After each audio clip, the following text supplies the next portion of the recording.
les eaux cristallises d'une île du nord-ouest du Pacifique se dresse une ferme marine d'une valeur de 30 millions de dollars. Il ne s'agit pas d'une ferme marine ordinaire éprouvante pour l'environnement, mais plutôt d'une ferme qui lui restitue toutes ses richesses. La préservation de l'environnement a toujours été d'une extrême importance pour mon père. Ce qu'il y a de fantastique dans ce procédé, c'est que nous ne puisons qu'une très petite quantité d'eau de mer pour nos installations, afin de recréer l'efflorescence printanière sur Terre. En effet, pour récolter la quantité de microalgues que nous cultivons sur Terre, il nous faudrait en prélever des quantités énormes dans l'océan et le priver d'une source de nourriture indispensable à la vie. Au contraire, l'eau qui quitte nos installations pour retourner dans l'océan renferme bien plus de phytoplancton qu'elle n'en contenait à l'origine lorsque nous l'avons puisée. Et ce qu'il renvoie à Dame Nature, c'est une source bien plus importante de sa richesse. Et c'est cela qui est magnifique. À l'ère du web, du cloning et des premiers pas sur la Lune, nous pouvons maintenant cultiver et récolter naturellement du phytoplancton. Sur ce site, j'ai bâti l'une des plus grandes usines d'élevage de coquillages au monde. Et afin de pouvoir produire la quantité de nourriture nécessaire à cet élevage, je me suis lancé dans la culture des algues. J'ai réussi à mettre au point une méthode en permettant de cultiver n'importe quelle quantité de ces algues, à n'importe quelle époque, aussi bien à l'intérieur qu'en extérieur. Le procédé qu'il a mis au point est unique.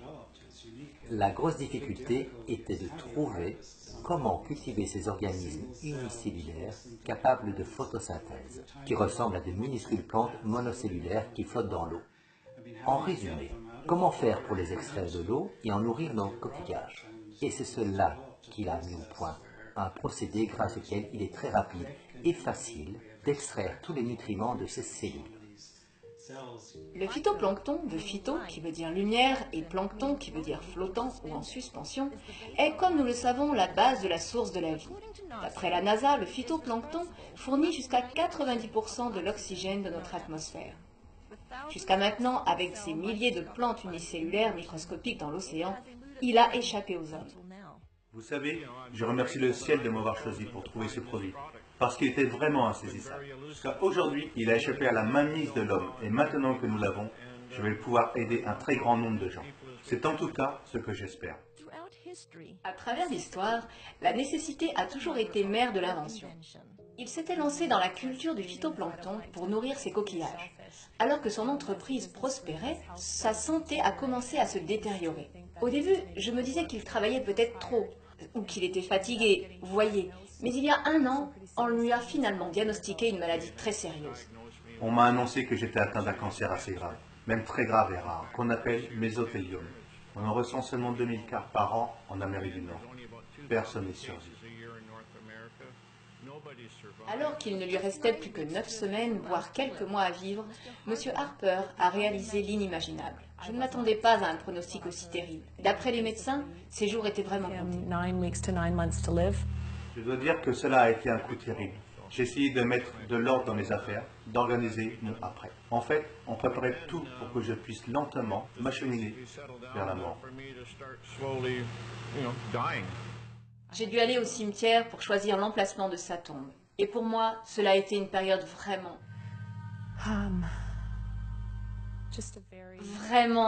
horrible et très éprouvante. Pendant ce temps-là, il se préparait à subir une intervention chirurgicale. Nous lui menions tous un peu la vie dure, parce qu'il s'était mis à manger le phytoplancton de ses cuves pendant qu'il travaillait. Et je dois dire que j'étais un peu en colère contre lui, parce que pour moi, cette nourriture, elle est destinée aux baleines, aux huîtres, aux poissons, aux crevettes. Et je lui disais, mais tu perds la tête. Vous savez, il plongeait littéralement son doigt dans les cuves et mangeait la chose crue.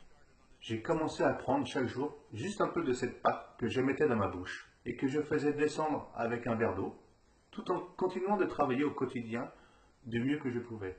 Et au bout de 10 à 15 jours, j'ai commencé à sentir une diminution de la douleur dans mon dos. Je savais qu'il se passait quelque chose.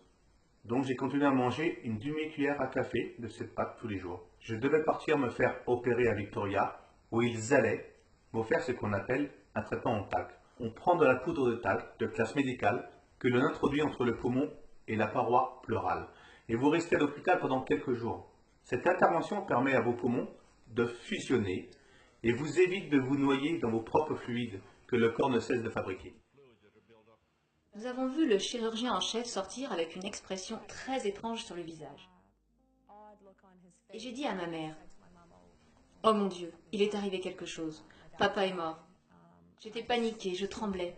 Le chirurgien est venu vers moi et m'a dit, « Je ne sais pas ce qu'il se passe, mais il y a une substance étrangère blanche très bizarre qui recouvre les tumeurs que votre père a dans ses poumons. Nous n'avons jamais rien vu de la sorte. » Et bien voilà, ils ont été jeter un coup d'œil dans mes poumons. Et ils ont vu une chose qu'ils n'avaient jamais vue auparavant. Ils ont fait 11 prélèvements en différents endroits. En ont fait faire une biopsie. Et les nouvelles que j'ai eues en retour, c'est que tout était bénin. Qu'ils ne savaient pas quoi en faire et que tout était absolument sain. En fait, ce que disent les chirurgiens, c'est qu'ils ne savent pas ce que j'avais. Qu'ils ignorent si ce que j'ai créé et continuent à prendre a eu un quelconque effet sur le cancer. Tout ce qu'ils peuvent me dire, c'est qu'ils n'ont jamais vu ce qu'ils ont pu observer dans ces poumons. Et j'attribue cela à mes algues. Je le crois du fond du cœur. Je fais un peu d'exercice tous les jours, je fais attention à ce que je mange, je mène une vie normale. Et en plus, j'ai perdu du poids, alors que j'ai passé ma vie à faire des régimes parce que je suis diabétique. Ou plutôt parce que j'étais diabétique. J'ignore si c'est une coïncidence ou pas. En tout cas, mon taux de sucre dans le sang a commencé à baisser. Je me suis mis à perdre du poids. Et en quelques 6 mois, je n'ai plus eu besoin de prendre de l'insuline. Alors que j'en prenais 88 unités par jour. Maintenant, je peux manger ce que je veux, avec modération. Mon taux de sucre sanguin est redevenu normal et je me sens en pleine forme. Les bénéfices potentiels dépassent de loin le procédé minutieux que nécessite la récolte d'une cuillère à café de produits finis concentrés. Nous pouvons produire dans cet environnement, durant les mois d'hiver, environ 25 tonnes de produits. Et durant les mois d'été, nous produisons jusqu'à 45 tonnes cubes par jour. Et juste à titre d'exemple, ces cubes que vous voyez ici à côté de moi, eh bien il en faudrait 10 comme cela d'algues. Pour en obtenir une comme celle-ci, qui est un récipient de 227 grammes. Donc quand vous regardez cela, vous pouvez imaginer l'ampleur, l'incroyable magnitude que représente la culture de quelques 40 tonnes métriques par jour. C'est un véritable exploit. Parce que rien que dans ces 3 cubes, il y a des milliards et des milliards que nous pouvons produire. Jusqu'à 1 million de litres par cube. Et c'est ce qui nous permet d'obtenir nos 25 à 40 tonnes par jour. Avec 8 cuves d'1 million de litres, en utilisant les éléments de la nature, la cuisine de Dame Nature a la capacité de nourrir le monde. Elle peut se prévaloir d'une analyse nutritionnelle inégalée, comprenant des pigments, des diatomées et des lutéines. Vous savez, au printemps, dans l'hémisphère nord, quand les conditions lumineuses et nutritives sont réunies et correctes, il se produit une efflorescence printanière qui fait s'épanouir des centaines d'espèces de diatomées qui produisent des pigments.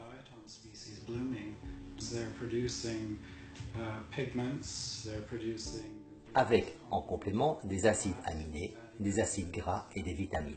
Et l'élément qui agit dans le produit, c'est le pigment qu'on appelle lutéine.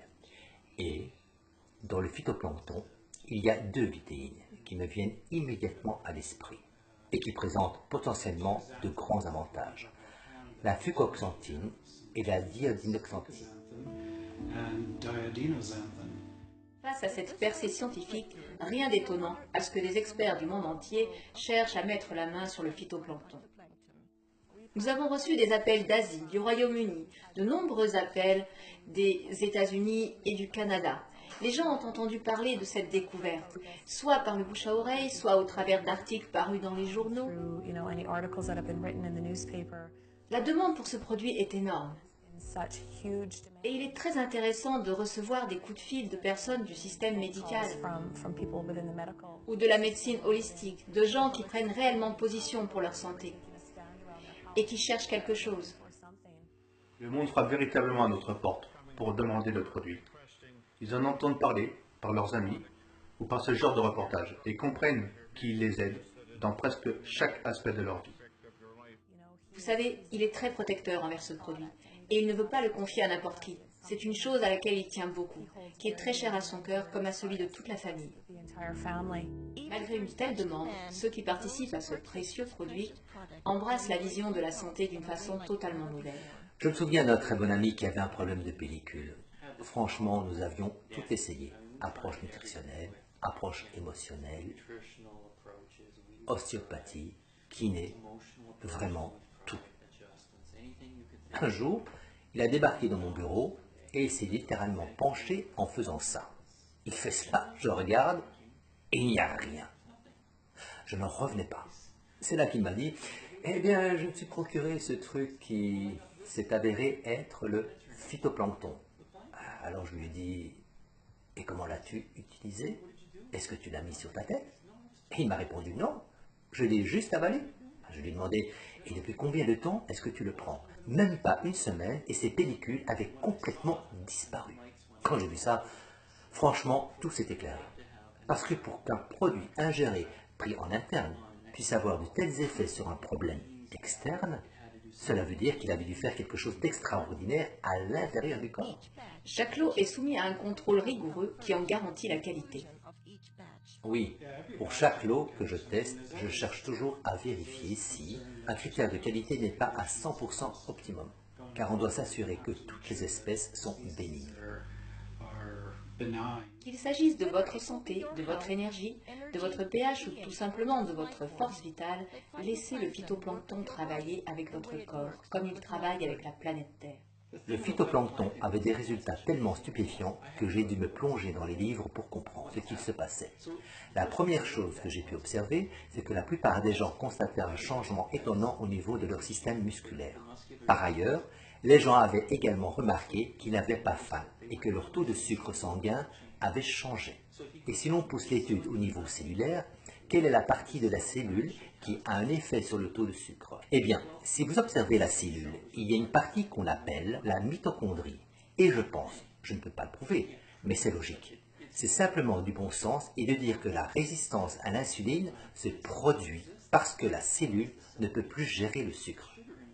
Et elle dit stop. Donc l'insuline, l'hormone qui pousse le sucre dans la cellule, s'arrête.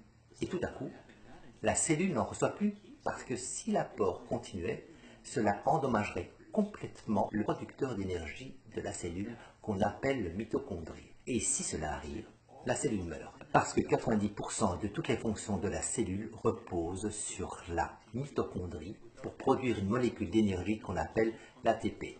Et sans cette molécule d'énergie, 90% des fonctions de la cellule ne peuvent pas se produire. Donc, quand j'ai observé cela, j'ai trouvé cela très sensé. J'ai encore poussé mes recherches. Et ce qu'il y a de très intéressant, quand on observe un grand nombre des maladies d'aujourd'hui, qu'est-ce qu'on découvre? On découvre au niveau cellulaire que la mitochondrie a été endommagée. Et cela, qu'il s'agisse d'une maladie cardiaque, de fibromyalgie, de fatigue chronique, de toutes les maladies qui touchent les muscles, les maladies neurologiques comme l'Alzheimer, dans toutes ces pathologies, on constate exactement la même chose. Le phytoplancton est un nutriment tellement complet, et quand j'observe un nutriment complet, ce que je cherche, c'est un élément qui soit le plus possible proche de la nature. Quand on observe les populations indigènes du monde, quand on veut comprendre pourquoi elles jouissent d'une si bonne santé, toutes les études montrent que si leur peau est plus belle, leurs dents plus saines, alors qu'elles ne vont pas chez le dentiste, qu'elles sont en bonne santé et vivent plus longtemps, c'est parce qu'elles se nourrissent d'aliments les plus naturels possibles. Plus vous êtes proche de la nature, mieux vous survivrez, car les bons nutriments peuvent atteindre vos cellules. Monsieur Harper, qui ne cesse d'être salué pour avoir inventé ce procédé unique, reste fidèle à sa vision et à son objectif. En tant que famille, nous œuvrons de toutes nos forces afin d'éviter la diffusion de fausses informations et de battages publicitaires qui viendraient interférer avec l'intégrité de ce produit. Notre intention est de le partager avec les gens depuis un lieu où règne l'authenticité et la vérité. Pour la famille Harper, qui a découvert à quel point la vie peut être fragile, chaque jour est un cadeau. Ils sont tout simplement reconnaissants de pouvoir vivre un autre jour. C'est une chance qu'il ait eu cette idée, cette perception qu'il lui fallait plonger son doigt dans cette cuve d'algues et se mettre à en manger. Jusqu'à aujourd'hui, je suis étonnée de la confiance qu'il a eue en son geste, alors que son corps était totalement épuisé. Il était terriblement malade et pourtant, il a eu suffisamment d'intuition, de courage et de conviction intime pour suivre son instinct. Et cet instinct, c'était de plonger son doigt dans cette cuve de phytoplancton et de le manger. His instinct was to stick his finger in that tub of phytoplankton and eat it.